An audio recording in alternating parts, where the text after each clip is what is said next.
Imagine this. You are standing in front of a woman who seems completely out of reach.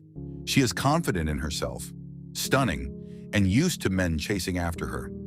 Yet she looks at you differently, not as if you are just another man trying to impress her, but as someone she cannot fully figure out. Someone she wants.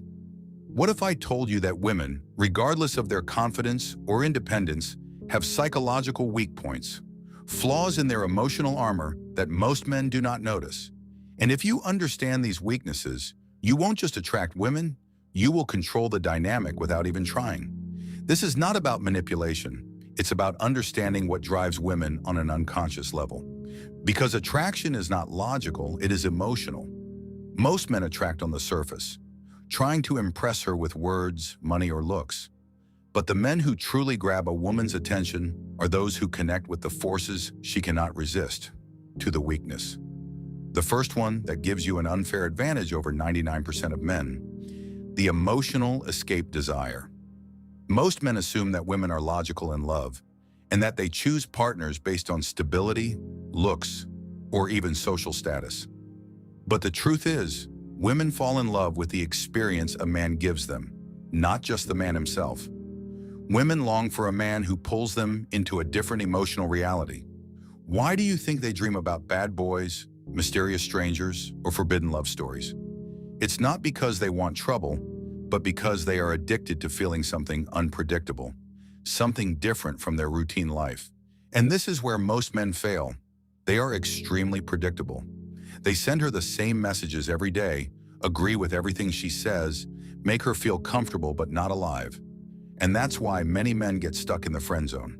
They provide companionship but do not stimulate strong enough emotions to make her see them as more than just a friend. So how can you benefit from this? You need to create emotional contrast. Women do not fall in love with a man who is just nice. They fall in love with a man who makes them feel something. Always incorporate unpredictability in your interactions. Do not be always available. Challenge her opinions instead of agreeing with everything. Tell her stories that take her to a different world. The key is not to be just a predictable option. The moment she sees you as an experience and not just a man, she will not only be interested, but she will be drawn to you. Speaking of excitement, let's move to another weakness that most women won't admit. There is a reason why the men women chase the hardest are not the ones who chase first. The reason is that women are not naturally programmed to respect men who give themselves easily. Most men think that being compatible, always available, and adaptable to everything will make a woman love them more. In reality, it does the opposite. It makes her take you for granted. Women are naturally attracted to men who set the tone in the relationship. They want a man who is not afraid to say no, a man who values his own time, goals, and self-respect. Because this type of man is rare. Think about it. She will never admit she wants a challenge, but look at who she spends her time with. It is not the man who makes himself too available. It is the man she feels she has to work for. And here's the secret. Women test men all the time, whether they realize it or not. They cancel plans just to see if you will chase them. They pressure you to see if you will break down. They try to control the conversation to see if you will back down. But the moment you realize that you are firm in your principles and will not bend just to please her, she stops testing and starts respecting you.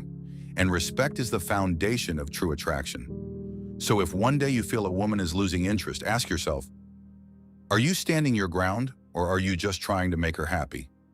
Women do not fall in love with men who give them everything. They fall in love with men who make them earn it. And once you understand this, the attention game changes completely. Now let's talk about another weakness that makes women chase, even when they don't realize it. The third weakness is the effect of mystery. Think about the last time you were addicted to a TV show, movie, or even a book. What kept you glued to the screen? It wasn't the predictable parts. It was the tension, the mystery, and the feeling of not knowing what would happen next. Here's what most men don't realize. Women test attraction in the same way. The more predictable you are, the easier it is to categorize you. And once she knows she has got you, the chase ends. But if you stay out of reach, if she cannot categorize what she feels for you, that is when her mind starts obsessing over you. Women love men who can create controlled mystery. There's a reason why women do not seek total chaos, but they want a man who keeps them alert. This is exactly why many women fall for men who do not try hard to please them. Ask yourself this question. Do you reply to her messages immediately? Do you always tell her how much you love her without letting tension build? Do you reveal all your feelings from the start, leaving nothing to wonder about? If your answer is yes to any of these, you may have made things too easy for her. Now, this doesn't mean you should play childish mind games or lie, but it does mean you should leave room for mystery. Instead of replying immediately to her messages, wait a little. Instead of telling her exactly how you feel, let her wonder. Instead of always being available, make her work for your time. This does not make you a bad man, it makes you a man of value. Women crave excitement and adventure. Men who do not give themselves as if they were a cheap prize are the ones who trigger obsession. The moment she becomes uncertain of her standing with you, she starts thinking about you nonstop. She begins the chase, and this is when things turn in your favor. The fourth weakness, the magnetic attraction of leadership. Most men think being nice or compatible will win a woman's heart, but women do not dream of following a man who follows them. They dream of a man who leads. You see this everywhere. The most desirable men in history, whether in movies, business, or even real life, are those who move with determination. They do not ask for permission to exist. They make their own decisions, stand by them, and expect others to follow or be left behind. Women are naturally attracted to this. They may not always admit it, but a man who knows what he wants and does not hesitate to pursue it is irresistible. Think about it. Have you ever seen a woman fall in love with a man who constantly asks, "What do you want to do?" instead of deciding for himself? Notice how men who are respected by both men and women are those who do not hesitate when action is required. Have you ever heard a woman say, "I love a man who lets me make all the decisions"? No, exactly. This doesn't mean you have to control or dominate a woman's life, but it does mean you must be decisive. Don't ask where she wants to eat. Say, "We're going here, you'll like it." Do not wait for her to take the lead. Take initiative. Do not be afraid to disagree with her. If she respects you, she will appreciate that you have your own opinion. Weak men follow strong men. Women feel the difference the moment they realize you have direction in life, with or without them. She won't just be interested, she will be drawn to you in ways even she does not understand. And when she starts looking at you with admiration, this is when you become the man she never wants to lose. The fifth weakness, the desire for a man who doesn't need her. Here is the biggest secret ever. Women do not want to be the center of your world. They want to be invited into an exciting world. Most men completely misunderstand this. They make the woman their priority too quickly, abandon their goals, neglect their ambitions, and start structuring their life around her. And do you know what happens next? She loses interest, not because she has malicious intent or wants to hurt you, but because the moment she feels she is the only thing driving your happiness, she stops respecting you. Think about it. Why do women care about celebrities, athletes, and successful men? Why are we attracted to men who seem to have things bigger than just a relationship? Why do women chase a man who is not always available instead of a man who is always there? The answer is simple. They want a man with a purpose. A woman wants to feel she is part of something bigger, not that she is the biggest thing. When you have a vision, a goal, and a life that excites you, with or without her, you become instantly attractive. But the moment you start spinning your world around her, you become replaceable. Here is how to ensure this never happens. Make your mission the center of your life. Women are attracted to men with life goals. Do not cancel your plans just to be available. She respects a man who stands firm on his priorities. Be unpredictable. Your time is precious. Make her earn it. The moment she sees that you are self-sufficient, centered, and thriving on your own, she will not only be attracted to you, but will feel lucky to be part of your world. Because deep down, every woman desires a man worthy of being chased. And if you understand these weaknesses, she will no longer chase. She will chase you. And if you found this video useful, subscribe to my channel. I am curious to share more deep insights into psychology, attraction, and mastering the mind. Enable notifications so you don't miss any video. because I promise the next video may change everything for you. Stay sharp and stay focused, and remember, the strongest man is the one who doesn't need to prove anything. See you in the next video. Have you ever met someone who seemed completely rational, well-composed, and even generous, yet left you with a strange feeling of discomfort? What if the real danger in people is not in sudden anger or obvious hostility, but something more subtle? Swiss psychiatrist Carl Jung believed that a certain trait, often hidden in plain sight, represents the most dangerous kind of person. It is not the trait we instinctively fear, like aggression or dishonesty. In reality, this danger often hides behind a mask of calm, control, and charm. And that's exactly why it can go unnoticed until it's too late. In this video, we will explore Jung's deep psychological ideas and gradually uncover the warning signs you should never ignore. By the end of the video, you may start seeing some people in a completely different light. Before we start, make sure to subscribe to my channel, join our Telegram community to get early access to new videos and insights on personal and spiritual growth. Now let's begin. To understand Jung's warning, we need to start with how he viewed the human mind. Jung believed that every person wears a mask, the social persona used to interact with the outside world.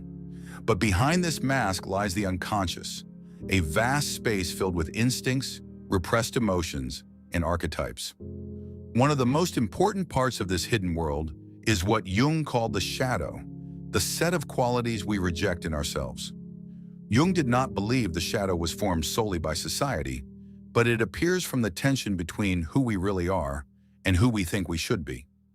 Since childhood, we receive messages about what is acceptable, desirable, or worthy of praise. Traits that do not align with these messages, like weakness, anger, ambition, or independence, are quietly buried. Over time, we begin to shape our identity based only on the parts that received approval, while denying everything else. But what we deny does not disappear. It waits, lying beneath the surface, shaping our reactions, choices, and perceptions in ways we do not notice. This silent influence is what makes the shadow extremely important and potentially dangerous if left unexplored. What makes the shadow so powerful is not that it is evil by nature, but that it is unacknowledged. It contains our motives, envy, fears, and even suppressed talents. But when we do not face these parts, they become distorted. People who deny their shadow often project it onto others and blame the world for the same things they refuse to face within themselves. Jung saw this as a psychological time bomb. As we delve deeper, let's see what happens when the shadow's ignored or fully suppressed. When a person denies their dark impulses, those feelings do not disappear. They retreat into the unconscious and gather energy, waiting for the right moment to explode. Jung warned that unless they become conscious, they will manifest in life as fate. In other words, the more we refuse to see our flaws, the more those flaws control us from behind the scenes. The unconscious does not just store repressed drives, it reshapes them. Jung did not see the unconscious as merely a negative container, but as an active force reshaping the self. When parts of the self are denied, they do not stay dormant. They transform and try to express themselves indirectly, often destructively. The more repressed these exiled parts, the more symbolic and irrational their ways of appearing. Nightmares, compulsive behaviors, irrational fears, or self-destructive patterns may all be signs that the shadow is trying to break through consciousness. Jung believed that the more we ignore these signs, the more intense they become, pushing the individual either toward collapse or radical transformation. A person who suppresses their shadow may appear calm and balanced externally, but their inner world tells a completely different story. Over time, the disconnect between the outer self and inner reality leads to tension that must find an outlet. Sometimes it manifests as emotional outbursts, other times it seeps through sarcasm, control, or harsh acts disguised as care. These people do not understand why they sabotage their relationships or feel chronic dissatisfaction, but the root cause is always the unacknowledged shadow. This pattern becomes particularly dangerous when paired with a certain illusion, an illusion Jung considered extremely cunning. Jung did not warn us about clearly aggressive or violent people, but about those who believe themselves completely good. When a person sees themselves as morally pure, spiritually superior, or always right, they often lose the ability to self-reflect. What makes moral superiority extremely dangerous is its immunity to self-criticism. People convinced of their righteousness may justify manipulation as help, control as protection, and harshness as strict love. Their actions may appear ethical on the surface, but beneath lies a hidden agenda. Avoiding their own shadow, Jung believed, increases the likelihood that a person will unconsciously act in direct opposition to it, because they have completely buried awareness of this side within themselves. So what connects all of this? What is the hidden thread running through these dangerous behavioral patterns? Jung provided a spine-chilling answer. Before we explore that answer, if you found this video useful, consider sharing it with someone who needs to hear these ideas. And if you want to support my channel, I'm Curious, and help us continue producing this type of deep content, you can press the thank you button below the video. Your support truly contributes to the continuation of this work. Now let's return to Jung's most concerning insights. According to Carl Jung, the most dangerous sign in anyone is the total lack of awareness of the shadow. When a person refuses to acknowledge their ability to make mistakes and sees themselves as incapable of anger, cruelty, or deceit, they become truly unpredictable. It is not the presence of darkness that makes a person dangerous, but the denial of it. People who are aware of their flaws are often more reliable because they are conscious of the potential to harm others and take steps to avoid it. Those who believe they have no shadow are blind to their own behavior. They justify everything, rationalize anything, and leave a trail of pain without ever realizing their role in it. In Jung's view, this is not just a psychological flaw, but a form of spiritual blindness. So the next time you meet someone who insists they are always nice, always ethical, always right, pause for a moment and ask yourself, what does this person not see in themselves? The answer may be able to protect you. If these insights gave you something to reflect on or change the way you see yourself or others, leave a comment below. I would love to hear your perspective. And if you want to continue exploring the deep layers of the human mind, subscribe to the channel, because the deeper we look into others, the more we inevitably are drawn into the depths of our own soul as well.